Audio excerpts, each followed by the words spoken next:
শিল্প সংস্কৃতি চর্চা ছাড়া কখনোই একটি সুন্দর সমাজ গড়ে উঠতে পারে না।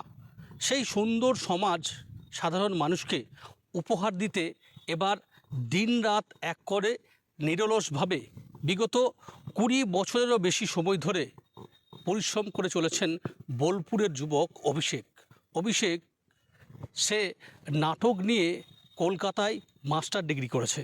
তারপর বোলপুর, শান্তিনিকেতন, বিভিন্ন অঞ্চলে অভিষেক বিভিন্ন দলে ছেলেমেয়েরা, বিশেষ করে যারা পিছিয়ে পড়া ছেলেমেয়েরা, দুস্থ ছেলেমেয়েরা যারা অন্য পথে চালিত হয়ে যাচ্ছে, সেই সমস্ত ছেলেমেয়েদেরকে এক করে সে সকাল বিকাল দিন রাত নাটকের, নাচের, ছবি আঁকার কর্মশালা মধ্য দিয়ে তাদেরকে সুন্দর একটা সমাজ, একটা পরিবেশ দেওয়ার দিক থেকে এগিয়ে এসেছে।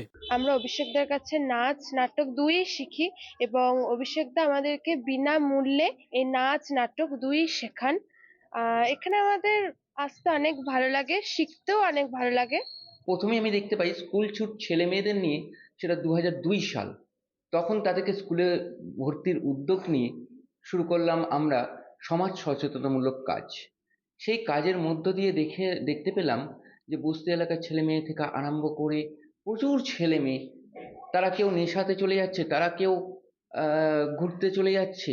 সেই জায়গাটাকে অফ করার জন্য আমরা উদ্যোগ হলাম এই সমাজ সচেতনতামূলক কাজ নিয়ে। একটা সুস্থ এবং সুন্দর সমাজ গড়ে তোলা, এই সামগ্রিক বিষয়ে যারা নাটকে অংশগ্রহণ করেছে সেই সমস্ত ছেলেমেয়েরাও অভিষেকের এই কর্মশালায় এসে তারা তাদের কর্মসূচিতে যোগ দিয়ে ভীষণভাবে খুশি। খুব স্বাভাবিকভাবেই বলা যেতে পারে অভিষেকের এই কর্মকাণ্ডতে প্রশংসিত বোলপুর শান্তিনিকেতন। আমার শহর বোলপুর থেকে মনা বীরবংশী, কলকাতা টিভি।